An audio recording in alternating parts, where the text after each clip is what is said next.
بسم الله والحمد لله والصلاة والسلام على رسول الله وعلى آله وصحبه ومن اتبع هدى أما بعد Aujourd'hui je fais le résumé et la traduction de ce résumé du cours de notre cheikh Khalid Uthman Abu Abdul A'la Hafidahullah Ta'ala dispensé hier soir, qui est le cours mensuel que nous avons avec lui, où il fait le commentaire durant ce cours de l'épître de As-Sultan Muhammad ibn Abdullah ibn Ismail al-Alawi As-Sultan Muhammad al-Thalith rahimahullah ta'ala, cette épître intitulée Mawahib al-Mannan. Et donc le cours était le 6e cours. Notre cher Cheikh Khalid Hafidahullah commença le cours en remerciant et en louant Allah Tabaraka wa Ta'ala pour ce retour à notre cours mensuel qui n'a pas été dispensé le mois dernier, c'est-à-dire le mois de Ramadan. Et Cheikh de préciser que ceci n'est pas à cause du mois de Ramadan, mais plutôt d'autres empêchements, car en vérité, le mois de Ramadan est un mois où la science ne s'arrête pas et la recherche de la science ne s'arrête pas. Et comme notre cheikh l'a évoqué, il a une recherche concernant cela dans son livre Ihya as-Sunan wa Imatatul Bid'a fi Ramadan, un livre qui est édité,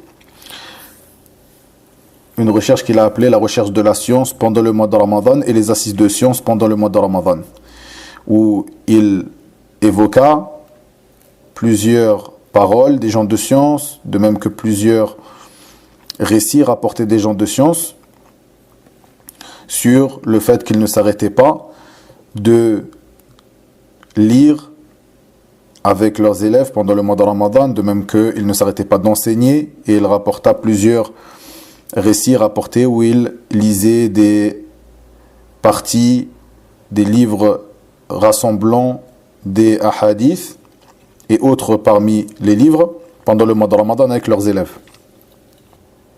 Et il nous précisa que il rajouta ce qui est imprimé dans le livre, plusieurs recherches qu'il enregistra pendant le mois de Ramadan dernier, pendant des assises. Puis, nous avons commencé la lecture du livre Mawahib al-Mannan, dont la traduction approximative sera celle que je propose ici.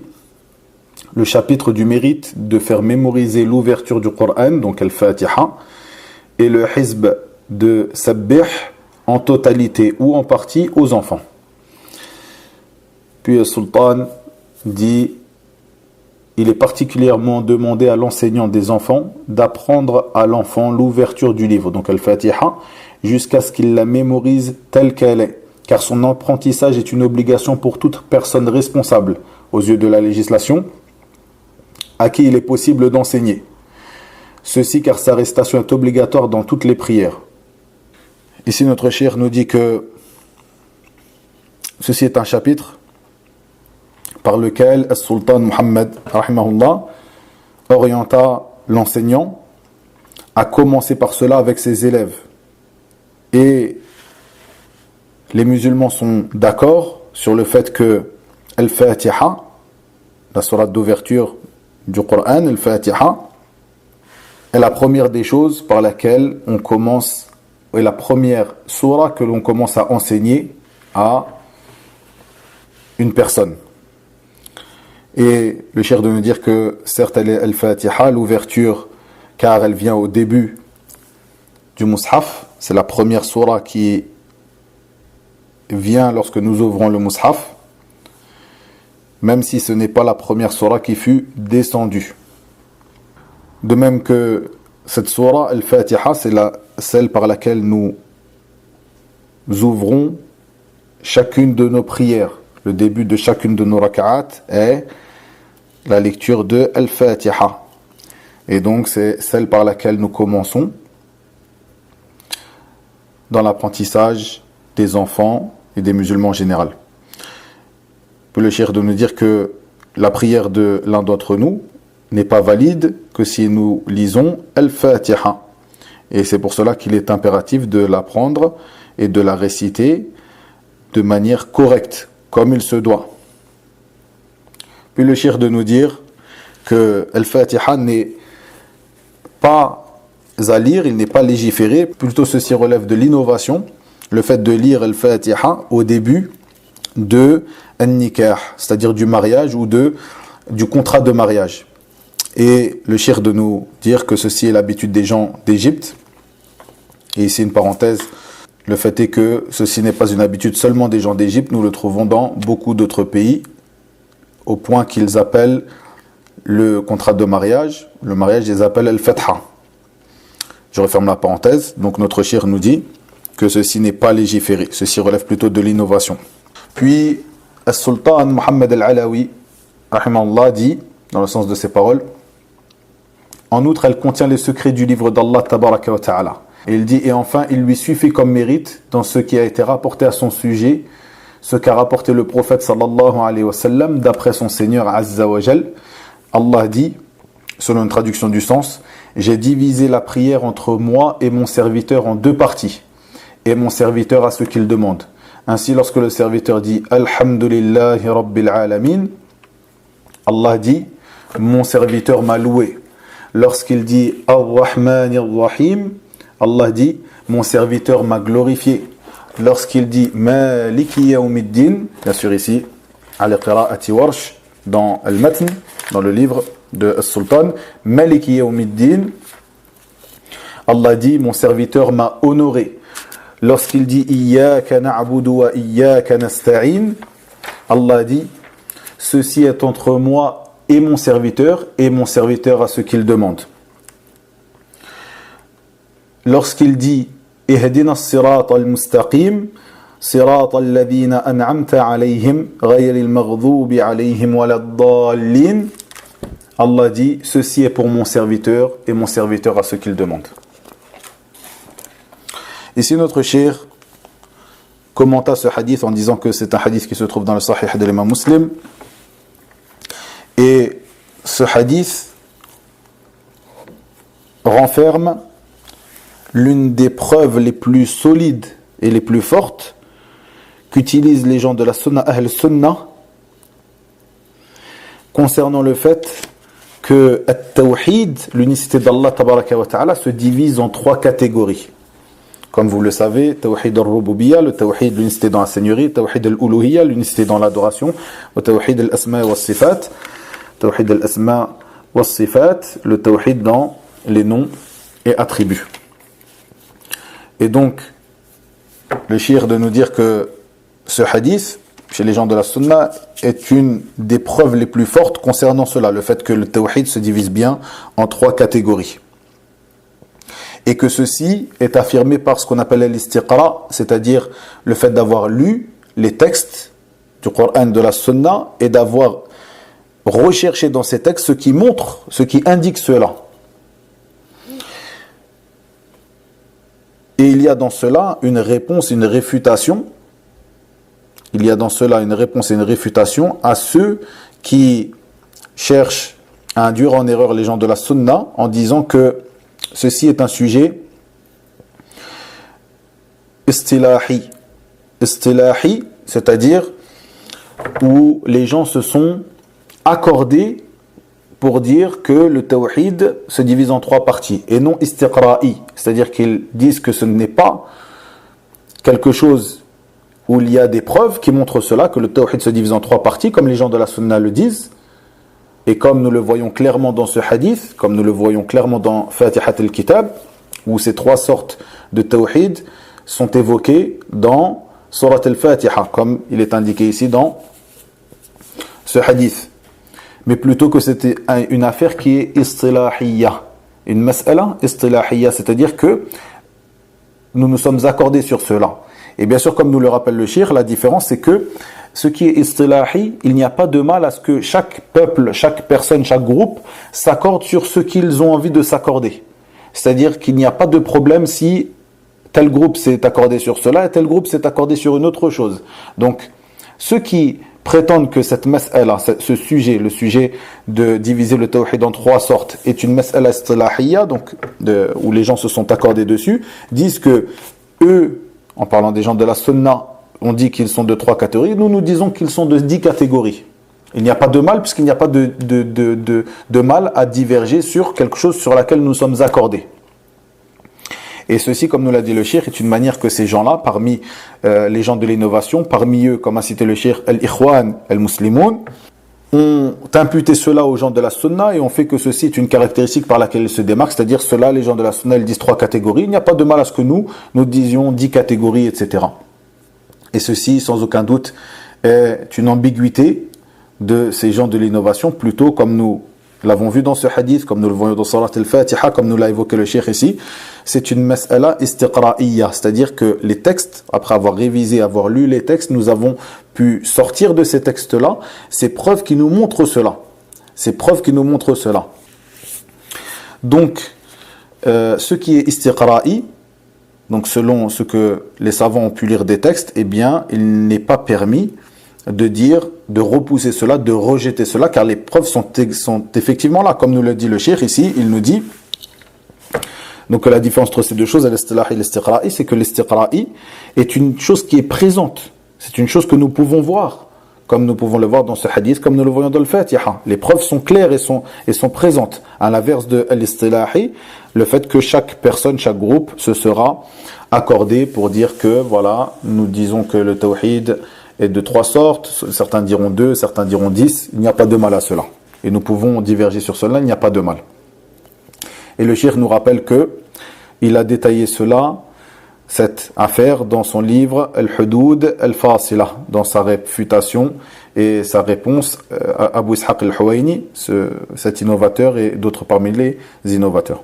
Puis le cheikh nous évoque un hadith, le hadith de Abu Sa'id Ibn al-Mu'alla, qui se trouve auprès de l'imam al-Bukhari dans son Sahih, où il dit, radiyallahu anhu, je priais dans la mosquée, puis le prophète sallallahu alayhi wa sallam m'a appelé. Et je ne lui ai pas répondu, car il l'a appelé pendant qu'il était en prière. Je ne lui ai pas répondu, je ne suis pas venu lorsqu'il m'a appelé.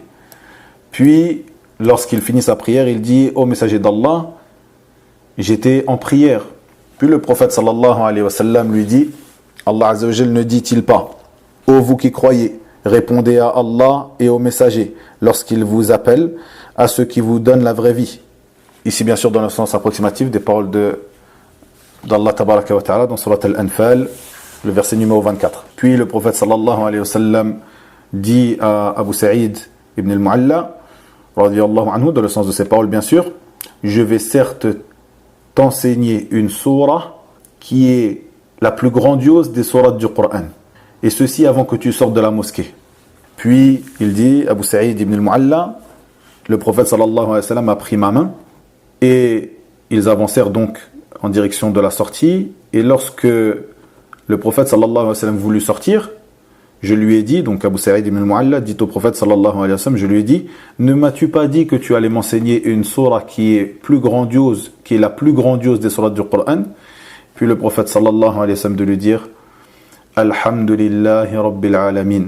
Louange à Allah, Seigneur des mondes, Seigneur de l'univers. Dans le sens de ces paroles, tabaraka wa ta'ala. Et le prophète sallallahu alayhi wa sallam de lui dire, elles sont, donc ces paroles ou ces versets sont As-Sab'a al-Mathani, c'est-à-dire les 7 répétés. Et Al-Qur'an al-Azim, le Qur'an grandiose, le Qur'an magnifique qui m'a été donné, dans le sens de ces paroles sallallahu alayhi wa sallam. Et notre cheikh nous dit que cette histoire fut rapportée d'une manière un peu différente dans le Musnad de l'imam Ahmed selon Ubay ibn Ka'b radiyallahu anhu. Et ce hadith, donc rapporté dans le Musnad de l'imam Ahmed, donc cette histoire qui fut arrivée à Ubay ibn Ka'b, qui ressemble à cette histoire avec Abu Sa'id ibn al-Mu'alla, a été authentifiée par Cheikh Muqbil rahimahullah ta'ala dans son authentification du tafsir d'Ibn Kathir. Et Al-Hafidh Ibn Hajar nous dit que ce sont 2 histoires différentes. Et comme nous l'a expliqué notre cheikh, il est possible qu'il y ait une même histoire, mais qui soit arrivée dans à deux moments différents. À deux moments différents, à deux sahabis différents, mais ce soit la même histoire, donc la même parole du prophète sallallahu alayhi wa sallam qu'il aura dit, qu'il aura donné à plusieurs parmi as-sahaba à des moments différents. Et donc ce hadith, qui se trouve dans le Musnad de l'imam Ahmad, avec Ubay ibn Ka'b, est à peu près la même histoire comme il nous l'a dit. Et donc Cheikh nous lit une partie de cette histoire. Donc Ubay était en train de prier et le prophète sallallahu alayhi wa sallam l'appela. Il ne répondit pas. Puis le prophète sallallahu alayhi wa sallam lui dit: pourquoi ne m'as-tu pas répondu? Et Ubay ibn Ka'b lui dit: car j'étais en prière. Puis le prophète sallallahu alayhi wa sallam lui évoqua ce verset de Surat Al-Anfal. Ensuite, le prophète sallallahu alayhi wa sallam lui dit: aimerais-tu que je t'enseigne une sourate où il ne fut pas descendu une sourate telle que celle-ci, ni dans la Torah, ni dans les psaumes, ni dans l'évangile, ni même dans Al-Furqan, le discernement, c'est-à-dire le Coran? Ubay ibn Ka'b de dire: bien sûr. Et le prophète sallallahu alayhi wa sallam de dire dans le sens de ces paroles: j'espère que tu ne sortiras pas de cette porte sans l'avoir apprise. Puis ils commencèrent à marcher vers la sortie, et le prophète sallallahu alayhi wa sallam prit la main de Ubay et commença à lui parler. Et Ubay de dire: je ralentissais de peur d'arriver à la porte de la mosquée sans que le prophète sallallahu alayhi wa sallam ait fini ce qu'il voulait me dire. Puis lorsque nous sommes arrivés proche de la porte, je dis: ô messager d'Allah sallallahu alayhi wa sallam, quelle est cette sourate que tu m'as promise? Et le prophète sallallahu alayhi wa sallam lui dit: que lis-tu dans ta prière?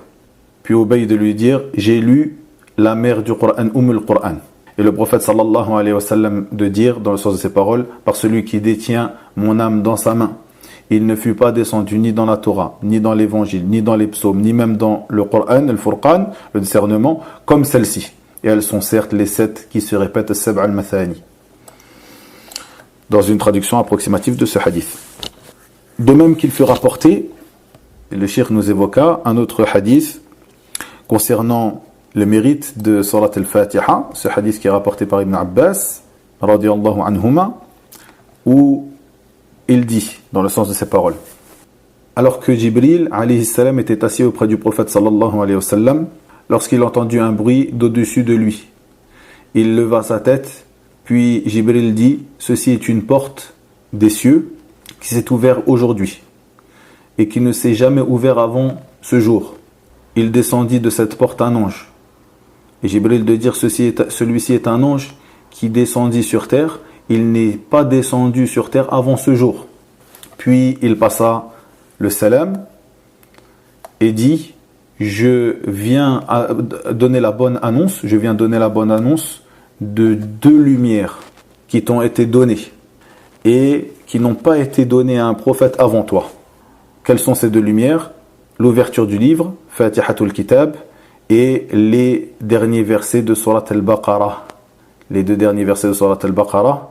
Puis de dire: tu ne liras pas une lettre de ces 2-là, c'est-à-dire de ces 2 versets de Surat Al-Fatiha, ces 2 versets de Surat Al-Baqarah et de Surat Al-Fatiha, tu ne liras pas une lettre sans qu'il te sera accordé ce que tu auras demandé. Donc dans ces versets, dans la lecture de ces versets, dans le sens de ces paroles, sallallahu alayhi wa sallam. Et notre cheikh de dire que ceci nous montre que Al-Fatiha est la surah la plus grandiose du Coran. Puis As-Sultan Muhammad Al-Alawi dit dans son livre: puis il est particulièrement recommandé, il est particulièrement demandé à l'enseignant de fournir des efforts, en premier dans l'enseignement du Hizb Sabbih, et d'y revenir souvent avec l'enfant par la récitation et le cours, jusqu'à ce qu'il la mémorise et qu'il le connaisse par cœur. Ceci puisqu'il renferme les courtes sourates de Al-Mufassal. Et donc ici, le sultan Muhammad Al-Alawi les a appelés Sirar Al-Mufassal. Et notre cheikh de dire ici, Sirar, il est meilleur de dire Qisar Al-Mufassal. Les courtes, à l'inverse de Sirar, qui sont les petites. Il est meilleur de dire Qisar, donc les courtes de Al-Mufassal, et non Sirar, comme l'a dit Al-Mu'allif, comme l'a dit le sultan Muhammad, rahimahullah ta'ala.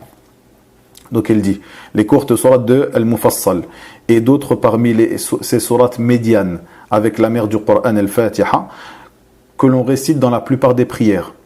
Vient étayer cela ce qu'a rapporté l'imam Ahmed, à savoir que le prophète sallallahu alayhi wa sallam aimait le hizb Sabbih isma rabbika al-a'la. Sabbih isma rabbika al-a'la. Il le récitait avec assiduité, avec Hal ataka hadithul ghashiyah, donc surat al-Ghashiyah, pendant le Dhuhr et l'Asr. Ici, notre cheikh de dire, premièrement, ce hizb, Sabbih, il n'y a pas de doute que l'enfant, comme la personne, des gens de la masse des musulmans, a besoin de le connaître, car c'est une chose qui, c'est-à-dire ces sourates qui se trouvent dans ce hizb, sont souvent lues dans la prière. Ce sont des sourates qui reviennent et qui sont lues souvent dans la prière. Et ici, donc, As-Sultan al-Alawi dit, car le prophète, à savoir que vient étayer cela, ce qui a été rapporté l'imam Ahmed, à savoir que le prophète sallallahu alayhi wa sallam aimait le hizb Sabbih, et le cheikh de commenter et de dire ici, ce hadith qui a été rapporté par l'imam Ahmed n'est pas authentique. En revanche, le fait que il lisait comme Sultan Mohammed ibn Ismaïl al-Alawi dit que le prophète sallallahu alayhi wa sallam le récitait ces deux sourates Sabbih isma rabbika al-a'la et Hal ataka hadithul ghashiyah pendant la prière de Dhuhr et de l'Asr, et de surcroît il les récitait avec assiduité pour la prière du vendredi et des deux Eid. Aussi, ce qu'il a dit à Mu'adh en l'exhortant, en lui disant, l'un de vous ne récite-t-il pas Sabbih isma rabbika al-a'la wash-shamsi wa duhaha et al-fajr. Le cheikh de commenter de dire, en revanche ici, donc le fait que le prophète sallallahu alayhi wa sallam aimait al-musabbiha ou sabbih, ce hadith rapporté par l'imam Ahmed n'est pas véridique. Par contre, le fait qu'il récitait ces deux sourates, Sabbih isma rabbika al-a'la et surat al-Ghashiyah, dans la prière de Dhuhr et de l'Asr, de même qu'il le récitait pendant la prière du vendredi, de même que celle des deux fêtes, des deux Eid, ceci est authentique. De même que cette histoire qui fut rapportée où il dit à Mu'adh, l'un de vous ne récite-t-il pas Sabbih isma rabbika al-a'la wa shamsi wa duhaha, etc. jusqu'à la fin du hadith. Ceci est un hadith qui est authentique, se trouve dans le Sahih de l'imam Muslim. C'est un hadith qui est rapporté par Jabir ibn Abdullah, de même que l'imam al-Bukhari le rapporte à plusieurs endroits de son Sahih dans ses tabouibat, c'est-à-dire ses titres de chapitres. Puis, As-Sultan al-Alawi dit, il fait rapporter qu'il, sallallahu alayhi wa sallam, pria le Maghrib et l'Isha avec la sourate par le figuier et l'olivier, wat-tini waz-zaytoun, ainsi que la prière du matin avec la sourate Inna anzalnahu fi laylatil qadr. Nous l'avons certes fait descendre la nuit du Qadr. Le cheikh de nous dire, concernant wat-tini waz-zaytoun, il est rapporté de manière véridique que le prophète sallallahu alayhi wa sallam était en voyage et a lu cette sourate dans la prière de l'Isha, comme il est rapporté dans le Sahih de l'imam al-Bukhari. De même qu'il est rapporté chez Ahmed, dans son Musnad, qu'il a lu dans la deuxième raka'a de la prière de l'Maghrib, wat-tini waz-zaytoun. Donc il est bien légiféré de lire parfois cette sourate dans la prière de l'Isha ou dans la prière de l'Maghrib, comme l'a évoqué As-Sultan al-Alawi, rahimahullah. Puis, As-Sultan Mohammed al-Alawi dit, Ibn Aouf dirigea la prière avec la sourate de Al-Asr et la sourate lorsque vient le secours d'Allah. Et il ordonna aussi, sallallahu alayhi wa sallam, de réciter dans la prière ou pendant la prière les deux protectrices, Al-Mu'awwidhatayn, donc sourate Al-Falaq ou sourate Al-Nas. Ici, le cheikh nous parla ou commenta cette partie concernant Al-Mu'awwidhatayn, donc les deux protectrices, donc Al-Falaq ou Al-Nas. Il dit que ceci est rapporté de manière véridique que le prophète sallallahu alayhi wa sallam recherchait la protection par ces deux protectrices, en lisant ces deux protectrices. Il est rapporté que lorsqu'il fut ensorcelé, sallallahu alayhi wa sallam, car en effet, il est authentique que le prophète sallallahu alayhi wa sallam a été ensorcelé par un juif qui s'appelait Labid ibn al-Asam, qui l'a ensorcelé, comme le cheikh nous le rappelle ici. Ceci nous montre que la sorcellerie est effective. La sorcellerie existe bien, à l'inverse de certains parmi les gens de la bid'a comme le Mu'tazila et autres qui ont nié l'œuvre de la sorcellerie, le fait que la sorcellerie existe réellement. On dit le prophète sallallahu alayhi wa sallam a bien été ensorcelé par Labid ibn al-A'sam, le juif.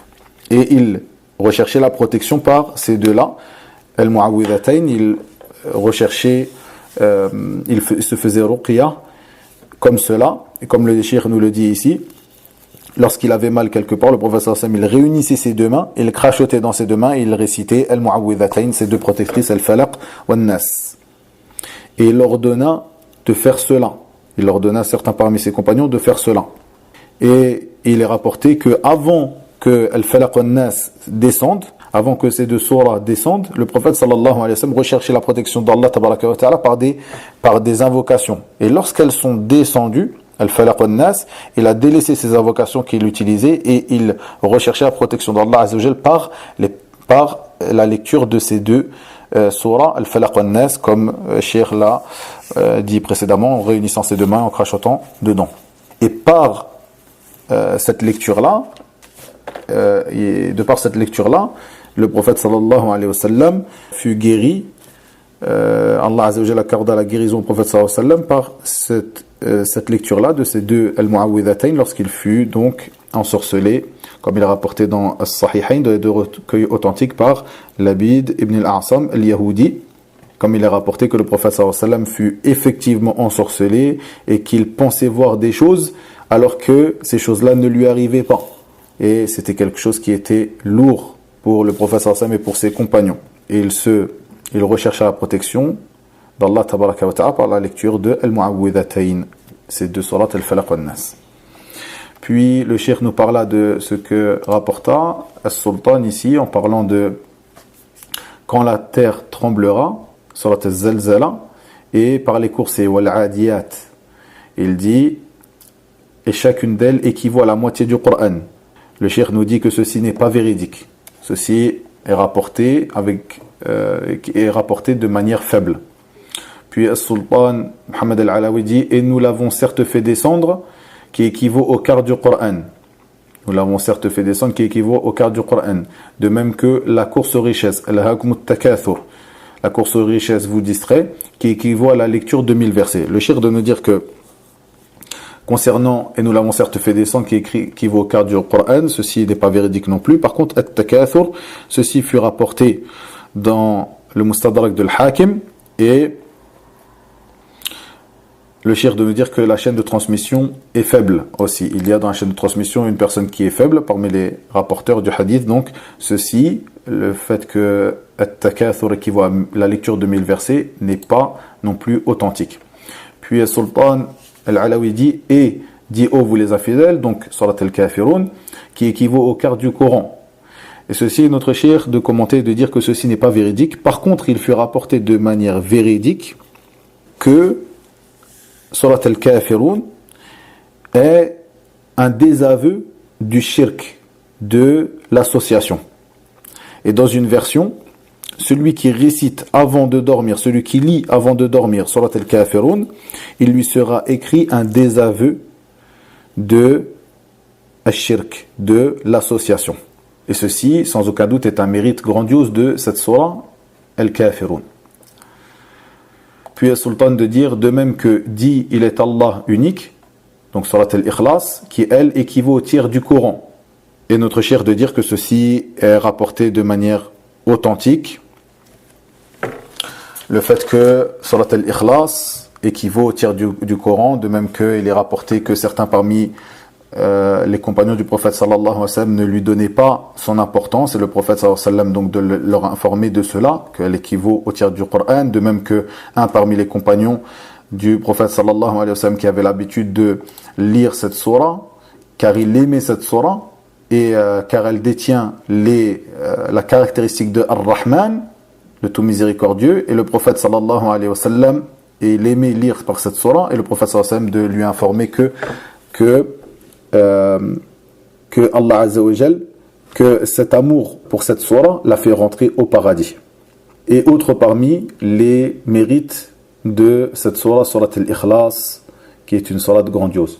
Puis, As-Sultan Muhammad al-Alawi dit, entre autres parmi ses mérites, donc les mérites du Coran, que l'on ne peut dénombrer ni recenser. Donc il finit tous ces mérites qu'il a évoqués, comme nous l'avons vu avec notre cheikh ici, certains de ces mérites sont authentiques, rapportés de manière authentique, et certains ne le sont pas, comme l'a expliqué notre cheikh, Hafidahullah Ta'ala. Puis, Al-Sultan Mohammed Al-Alawi termina en disant, entre autres, parmi ces mérites que l'on ne peut dénombrer ni recenser. Donc, parmi les mérites du Coran que l'on ne peut dénombrer ni recenser. Ici, notre cheikh s'arrêta, et je terminais le cours en lisant sur lui la conclusion de As-Sultan Mohammed concernant ce chapitre. Il dit, dans le sens de ses paroles, celui donc qui se contentera de cela, c'est-à-dire de l'apprentissage de Al-Fatiha, de Hizb Sabbih, de par l'obligation de rechercher sa subsistance, c'est-à-dire il devra se contenter de cela, seulement il se contentera d'apprendre cette partie-là,